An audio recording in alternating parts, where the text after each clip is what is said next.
வணக்கம் நேயர்களே. இது ஷர்மிளா டாக்கீஸ். நான் உங்கள் டாக்டர் ஷர்மிளா. இன்னைக்கு அஇஅதிமுகவுடைய பொதுச் செயலாளரும், எதிர்க்கட்சி தலைவருமான எடப்பாடி கே. பழனிசாமி அவர்கள் முக்கியமான ஒரு பிரஸ் மீட் நடத்திருக்காரு. அதுல 5 முக்கியமான தேர்தல் அறிவிப்புகள், அதாவது 5 அம்ச முக்கியமான highlights of the ADMK manifesto வந்து ரிலீஸ் பண்ணியிருக்கிறார். அதுல என்ன முக்கியமான விஷயங்கள், 5 முக்கியமான விஷயங்கள் அப்படின்னு பாத்தீங்கன்னா, ஃபர்ஸ்ட் அண்ட் ஃபோர்மோஸ்ட் வந்து மகளிர் உரிமை தொகைக்கு பதிலாக குலவிளக்கு அப்படின்னு ஒரு ஸ்கீம் அனௌன்ஸ் பண்ணியிருக்கிறாரு. அதாவது குலவிளக்கு அப்படிங்கிற ஸ்கீம் மூலமாக தமிழ்நாட்டில் இருக்கக்கூடிய அனைத்து பெண்களுக்கும் மாதம் 2,000 ரூபாய் வழங்கப்படும். உதவித்தொகையாக வழங்கப்படும் அப்படிங்கிற ஒரு அறிவிப்பை விட்டிருக்கிறாரு. 2வது முக்கியமான அறிவிப்பு என்ன அப்படின்னு பாத்தீங்கன்னா, இப்ப பெண்களுக்கு மட்டும் விடியல் பயணம் இருக்கு. ஆனா அதிமுக ஆட்சிக்கு வந்தா ஆண்களுக்கும் நகர பேருந்துகளில் இலவசமாக பயணம் செய்யக்கூடிய ஒரு திட்டத்தை நாங்க கொண்டு வரோம். அதனால பெண்கள், ஆண்கள் எல்லாருமே வந்து ஃப்ரீயா பஸ்ல டிராவல் பண்ணலாம். அதனால யாருக்குமே கட்டணம் வசூலிக்கப்படாது. அரசு பேருந்துகள் முற்றிலும் இலவசமாக பயன்படுத்தலாம் அப்படிங்கிற ஒரு விஷயத்த கொண்டு வந்திருக்கிறாரு. 3வது மிக முக்கியமான திட்டம் என்ன அப்படின்னு பாத்தீங்கன்னா, இப்ப ஏற்கனவே இருக்கிறது தான். அதுக்கு வேற ஒரு பேர் வச்சிருக்கிறாங்க அப்படின்னு தான் சொல்லணும். கலைஞர் கனவு இல்லம் திட்டம் அப்படிங்கிறது ஆல்ரெடி இருக்கு. ஏற்கனவே ஒன்றிய அரசு சார்பாக வந்து வீடு கட்டி தராங்க அப்படின்னு இன்னொரு திட்டம் போயிட்டு இருக்கு.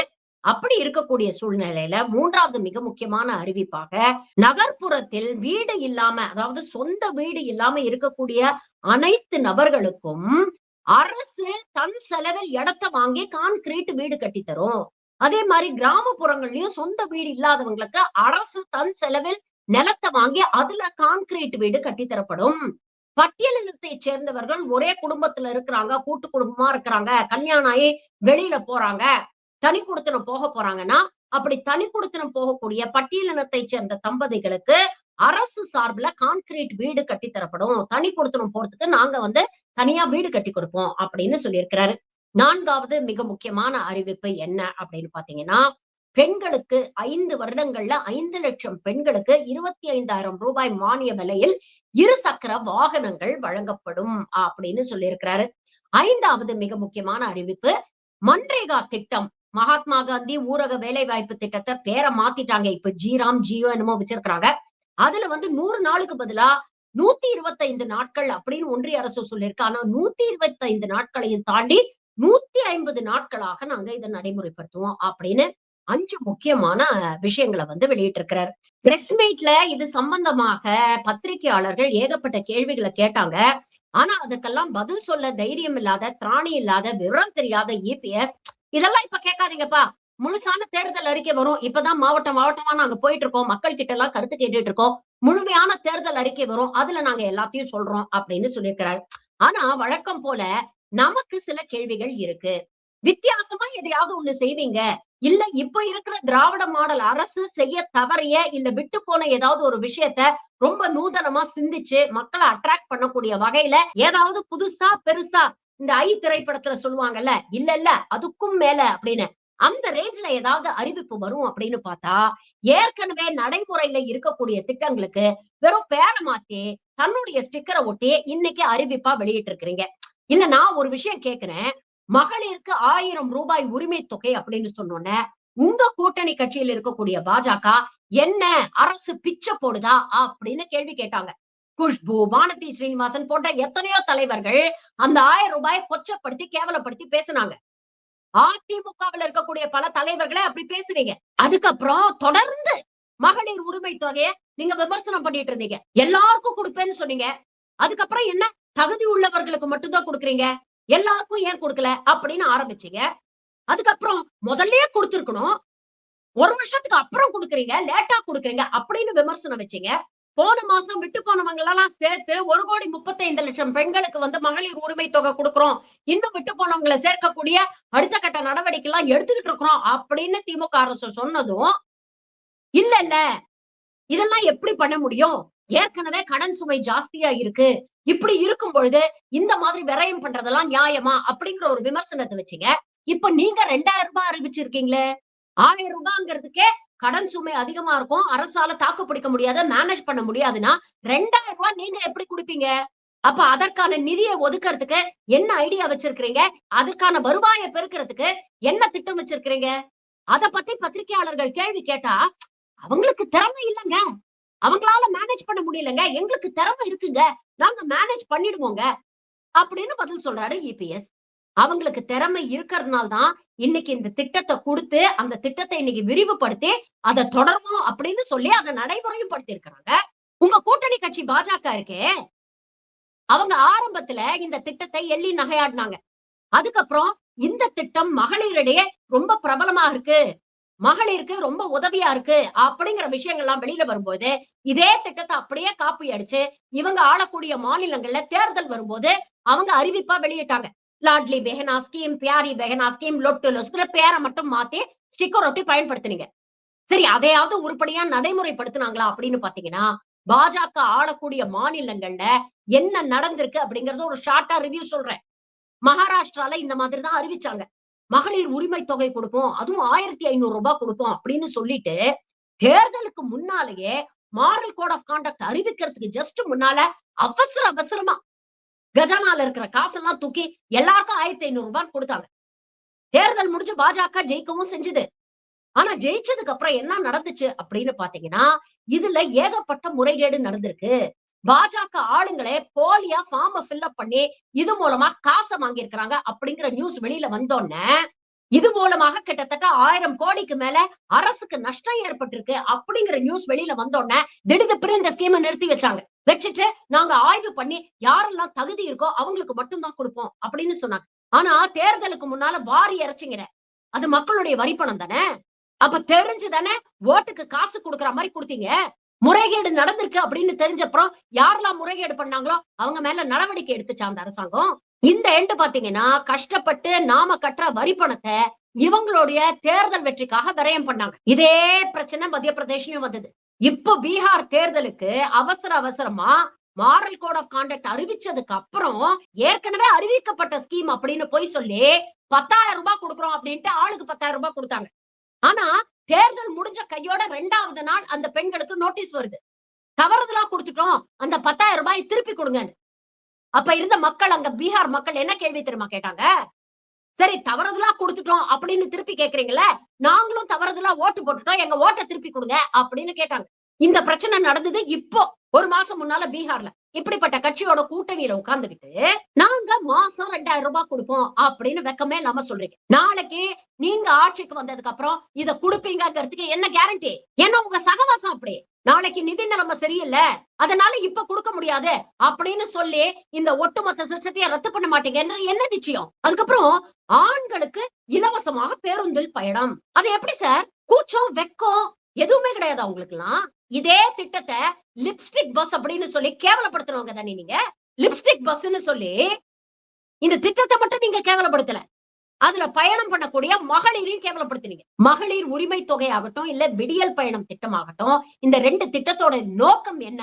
விளிம்பு நிலையில் இருக்கக்கூடிய பெண்கள் பொதுவாக சமூக ரீதியாகவும், பொருளாதார ரீதியாகவும் பின்தங்கிய பெண்கள், ஏன் வசதியான வீட்டு பெண்களா இருக்கட்டுமே, சம்பாதிக்கக்கூடிய பெண்களா இருக்கட்டுமே, அவங்களுடைய சம்பாத்தியத்த சுயமாக அவங்க இஷ்டத்துக்கு செலவு பண்ணக்கூடிய ஒரு சூழ்நிலை இன்னைக்கு பெரும்பாலான வீட்ல கிடையாது.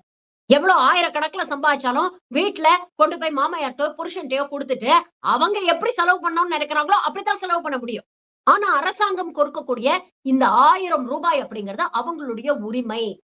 அவங்களுடைய வங்கி கணக்குக்கு போகுது. அத அவங்க இஷ்டத்துக்கு அவங்க செலவு பண்ணலாம் அப்படிங்கிறதுக்காக குடுக்குது ஒரு அரசு. இது மூலமாக அவங்கள பொருளாதார ரீதியா வலிமைப்படுத்துது. பொருளாதார ரீதியாக அந்த பெண்களை வலிமைப்படுத்தும் பொழுது, அவங்க எக்கானமில ஒரு பார்ட் ஆறாங்க. அந்த ரூ. 1000 அவங்க அவங்க செலவுக்கு யூஸ் பண்றாங்க. அப்போ ஆக்டிவ் எக்கானமில அவங்களும் பார்ட்டிசிபேட் பண்றாங்க. அப்படி பார்ட்டிசிபேட் பண்றதுனால அடித்தட்டு மக்களுடைய எக்கானமி இம்ப்ரூவ் ஆகுது. அவங்க கையில காசு பொரளுது. அவங்க நினைச்ச விஷயங்கள அவங்களால செய்ய முடியுது. கல்வியில் சிறந்த தமிழ்நாடு அப்படின்னு ரீசென்ட்டா ஒரு நிகழ்ச்சி நடந்தது. அதுல எத்தனை பெண்கள் மேடை ஏறி சொன்னாங்க. இந்த ரூ. 1000 என் புள்ளையோட டியூஷன் ஃபீஸ்க்கு எனக்கு வந்து யூஸ்ஃபுல்லா இருந்தது. ஒண்ணும் இல்ல. மாச கடைசி வீட்ல பணம் இல்லன்னா, அட்லீஸ்ட் இத வச்சு மளிகை சாமான் வாங்கி, காய்கறி வாங்கி, என் வீட்ல என் புள்ளைங்களுக்கு சாப்பாடு போட்டேன் நானு. இந்த ரூ. 1000 சேமிச்சு வச்சு எங்க அம்மாவுக்கு கண்ணாடி வாங்கி குடுத்தேன். இப்படி எத்தனை விஷயங்கள பதிவு பண்ணாங்க. அந்த ரூ. 1000 மதிப்பு ரூ. 1000 இல்லாதவங்களுக்கு தான் தெரியும். ஆனா அப்படிப்பட்ட பெண்கள அசிங்கப்படுத்துறது, கேவலப்படுத்துறது, பிச்சை எடுக்குறீங்க அப்படின்னு பேசிட்டு, இன்னைக்கு கூச்சமே இல்லாம ரூ. 2000 குடுக்குறோம் அப்படின்னு சொல்றீங்களே, அப்ப மக்களுடைய உண்மையான தேவை என்ன அப்படிங்கறத கொஞ்சமாவது நீங்க யோசிச்சு பார்த்திருக்கீங்களா அப்படின்னு தானே கேட்க தோணுது. விடியல் பயணம் அப்படிங்கிற திட்டத்துடைய நோக்கம் என்ன? இன்னைக்கு தமிழ்நாடு பூரா அரசு பேருந்துல பெண்கள் இலவசமாக இந்த மூலையில இருந்து அந்த மூலை வரைக்கும் டிராவல் பண்ண முடியும், சேஃபா டிராவல் பண்ண முடியும். 4 சுவத்துக்குள்ள அடைஞ்சு கிடக்காதீங்க, வெளியில வாங்க, உலகம் விஸ்தாரமானது, அங்க போங்க, பல இடத்துக்கு போங்க அப்படின்னு பெண்களுக்கு கொடுக்கக்கூடிய சுதந்திரம், அவங்க கனவுகளுக்கு கொடுக்கக்கூடிய சிறகு. ஆண்களுக்கு இலவசம் அப்படின்னு கொடுத்துட்டீங்கன்னா எப்படி சார் மேனேஜ் பண்ணுவீங்க? எனக்கு புரியவே இல்ல. ஆண்களுக்கு இலவசம் கொடுக்க கூடாதுன்னு நான் சொல்லல. பெண்களுக்கும் இலவசம், ஆண்களுக்கும் இலவசம். மத்தபடி மிச்சம் யாரு போறாங்க? குழந்தைங்களுக்கு பஸ் பாஸ் இலவசம், குழந்தைங்க ஃப்ரீயா தான் போறாங்க. அப்புறம் எப்படி ஒரு அரசு பேருந்த நீங்க எப்படி நடத்த போறீங்க? கட்டணமே வாங்கலைன்னா எப்படி அரசு பேருந்து நடத்துவீங்க நீங்க? இதுல இப்ப இருக்க திமுக அரசு கேள்வி கேட்கறாங்க. புதுசா நீங்க பஸ் எல்லாம் வாங்கி விடல. பஸ் எல்லாம் அப்படியே ஓட்ட உடசல் பஸ்ஸா இருக்கு, பழைய பஸ்ஸா இருக்கு அப்படின்னு பேசுறீங்க. அப்ப அதெல்லாம் சரி செய்யறதுக்கு நீங்க என்ன பண்ண போறீங்க? இத பத்தி எல்லாம் பத்திரிகையாளர்கள் கேள்வி கேட்டா அந்த கேள்விக்கு பதில் இல்ல. அவங்களுக்கு நிர்வாக திறமை இல்ல, எங்களுக்கு நிர்வாக திறமை இருக்கு. இதெல்லாம் நாங்க சமாளிச்சிருவோம். என்ன சமாளிப்பீங்க? உங்க அதிமுக ஆட்சி காலத்துல தான் கடன் மேல கடனை வாங்கி சம்பளம் குடுக்கறதுக்கும், பென்ஷன் குடுக்கறதுக்கும் கடன் வாங்கி இருக்கிறீங்க நீங்க. ஆனா இன்னைக்கு இருக்கக்கூடிய சூழ்நிலை அப்படி இல்ல. இந்த கடன் விஷயத்த பத்தி நெறைய தடவ பேசிட்டோங்க. ஆனா மறுபடியும் ஒரு தடவ நான் பதிவு பண்றேன். என்னமோ அதிமுக ஆட்சி காலத்துல இவங்க எல்லாம் கடனே வாங்காத மாதிரியும், திமுக வந்ததுக்கு அப்புறம் தான் இன்னைக்கு இந்தியாவுல இருக்கிற மாநிலங்களே அதிகமா திமுக கடன் வாங்கிடுச்சு, கடன்ல மூழ்கிடுச்சு அப்படிங்கிற ஒரு பொய்யான நரேட்டிவ தொடர்ந்து அதிமுக, பாஜக கட்டமைக்குது. ஆனா உண்மை என்ன தெரியுமா? கடன் வாங்குறோம். எதுக்கு வாங்குறோம்? இங்க இருக்கக்கூடிய இன்ஃப்ராஸ்ட்ரக்சர் டெவலப்மென்ட்க்காக வாங்குறோம். வெளிநாடுகள்ல இருந்து இங்க வந்து தொழில் தொடங்குறாங்க. அந்த தொழில் மூலமாக வேலை வாய்ப்புகள் உருவாகுது. வேலை வாய்ப்புனால மக்களுக்கு வருமானம் வருது. வருமானம் வரதுனால அவங்க எக்கானமில பார்ட்டிசிபேட் பண்றாங்க. இப்படி இண்டஸ்ட்ரியலைசேஷனுக்கு கடன் வாங்குறோம். இன்ஃப்ராஸ்ட்ரக்சர் டெவலப்மென்ட்க்கு கடன் வாங்குறோம். அவ்ளோ லைப்ரரி கட்டுறோம், பஸ் ஸ்டாண்ட் கட்டுறோம். இதெல்லாம் கேபிட்டல் இன்வெஸ்ட்மென்ட்ஸ். அதுக்காக கடன் வாங்குறோம். அரசு ஊழியர்களுக்கு சம்பளம் கொடுக்கவோ, இல்ல பென்ஷன் கொடுக்கவோ கடன் வாங்கல. இன்னொரு 2 முக்கியமான விஷயம் நீங்க தெரிஞ்சுக்கணும். உலக வங்கிகள்லாம் தமிழ்நாட்டுக்கு போட்டி போட்டுக்கிட்டு கடன் குடுக்குறாங்க அப்படின்னா, அந்த கடனை திருப்பி செலுத்தக்கூடிய தகுதி அவங்களுக்கு இருக்கு அப்படிங்கறதுனால தான் குடுக்குறாங்க. நம்மெல்லாம் போய் லோன் வாங்கணும்னா சிபில் ஸ்கோர்ன்னு ஒண்ணு பாக்குறாங்க இல்லையா? அந்த சிபில் ஸ்கோர் நல்லா இருந்தா தான் கடனே குடுப்பான். அந்த மாரி ஒரு அரசுக்கும் சிபில் ஸ்கோர் பாப்பாங்க. அரசு நல்லா நடக்குதா? அந்த மாநிலத்துல இருக்கக்கூடிய மக்களுக்கு வேலை வாய்ப்புகளை உருவாக்குதா? அது மூலமாக அரசுக்கு ரெவென்யூ வருதா? அப்ப திருப்பி கடன் வாங்கினாலும் திருப்பி கட்டக்கூடிய அந்த தகுதி அந்த அரசுக்கு இருக்கா? அப்படிங்கிறத பார்த்துட்டு தான் உலக வங்கிகள் தூக்கி குடுப்பாங்க கடன. சும்மா யாராவது போய் கடன் குடுங்க அப்படின்னு கேட்டாலும் தூக்கி குடுத்துற மாட்டாங்க. இன்னொரு முக்கியமான விஷயம், அதற்கு ஒன்றிய அரசுடைய ஒப்புதல் தேவை. ஏன்னா ஒன்றிய அரசு சில இலக்குகளை நிர்ணயிச்சிருக்கு. இவ்ளோ பெர்சன்டேஜ்க்குள்ள தான் நீங்க வந்து கடன் வாங்க முடியும். ஜிடிபில இவ்ளோ பெர்சன்டேஜ் தான் நீங்க கடன் வாங்க முடியும். அத தாண்டி போனீங்கன்னா ஒன்றிய அரசு ஒப்புதல் குடுக்காது. இன்னைக்கே தமிழ்நாடு அந்த இலக்குக்கு கீழ தான் கடன் வாங்கிட்டு இருக்கு. இன்ஃபாக்ட் வருஷா வருஷம் நம்மளுடைய கடன் ரீபேமெண்ட்ட நம்ம அதிகரிச்சிருக்கோம். நியாயமா பார்த்தா இந்த கேள்வி எல்லாம் ஒன்றிய பாஜக அரசை நோக்கி எழுப்பணும். காங்கிரஸ் ஆட்சி காலத்துல 55 லட்சம் கோடியா இருந்த கடன் இன்னைக்கு 200 லட்சம் கோடியாக மாறிடுச்சு. இவ்ளோ கடன் வாங்குனீங்களே, அதுக்கு மக்களுக்கு என்ன செஞ்சிருக்கீங்க? விலைவாசிய குறைச்சிருக்கீங்களா? பெட்ரோல், டீசல் விலைய குறைச்சிருக்கீங்களா? என்ன இன்ஃப்ராஸ்ட்ரக்சர் கட்டி எழுப்பியிருக்கீங்க? அயோத்தியால ராமர் கோவில் கட்டுனீங்க. இப்ப பீகார்ல தேர்தல்னா சீதா மாதாக்கு கோவில் கட்டுவோம் அப்படின்னு பேசுறீங்க. நீங்க கட்டுற பாலம் இடிஞ்சு விழுது. ட்ரெயின் எல்லாம் அவ்வளவு மோசமான நிலைமையில இருக்கு. ஏர்கிராப்ட், ஏர்போர்ட் எல்லாத்தையும் தனியாருக்கு தாரவாத்து கொடுத்தாச்சு. அப்ப எதற்காக 200 லட்சம் கோடி கடன் வாங்குனீங்க? அப்படிங்கிற கேள்வியை கேட்கணுமா இல்லையா? வருஷத்துக்கு 2 கோடி வேலை வாய்ப்புகள்னு பேசுனாங்க. அத உருவாக்கத்துக்கு துப்பில்ல. 80 கோடி மக்கள் இலவச ரேஷனை நம்பி வாழ்றாங்க அப்படின்னு பெருமையா பேசுவாங்க. 80 கோடி மக்கள் ஒருவேளை சோத்துக்கு அரசாங்கத்தை நம்பி இருக்கிறாங்க அப்படிங்கிறது நமக்கு கேவலம் இல்லையா? அப்ப அவங்களுக்கான வாழ்வாதாரத்துக்கும் வருமானத்துக்கும் என்ன வழி பண்ணிருக்கு கடந்த 12 வருஷத்துல இந்த மோடி அரசாங்கம்? அப்புறம் கான்கிரீட் வீடு கட்டி கொடுப்பாங்க. அது என்ன சார் அது? நகர்ப்புறங்கள்ல யாருக்கெல்லாம் சொந்த வீடு இல்லையோ அவங்களுக்கெல்லாம் அரசே தன் செலவுல நிலத்தை வாங்கி கான்கிரீட் வீடு கட்டி கொடுக்குமா. அதே மாதிரி கிராமப்புறங்கள கட்டி கொடுப்பாங்க. சென்னையில இருக்கிற பல பேர் வாடகைக்கு தான் இருக்கிறாங்க. அவங்களுக்கு சொந்த வீடு இல்ல. சொந்த வீடு இல்லாத எல்லாருக்கும் சொந்த வீடு கட்டி கொடுத்துருவீங்களா? இதோ தற்கொலை ஒருத்தன் கொஞ்ச நாள் முன்னால பேசினானே. எல்லாருக்கும் 2 வீலர் வாங்கி கொடுப்போம், எல்லாருக்கும் கார் வாங்கி கொடுப்போம், எல்லாருக்கும் வீடு கட்டி கொடுப்போம்னு. ஒரு நலத்திட்டம் அப்படிங்கிறது அது யாருக்கு தேவை அப்படிங்கறது ரொம்ப முக்கியமா பார்க்கணும். ஏன் தேவை அப்படிங்கறது ரொம்ப முக்கியமா பார்க்கணும். அப்படிப்பட்ட ஒரு நலத்திட்டத்தை செயல்படுத்தும் போது அவங்களோட வாழ்க்கையில என்ன மாற்றம் வருது, என்ன ஏற்றம் வருது இதெல்லாம் பார்க்கணும்.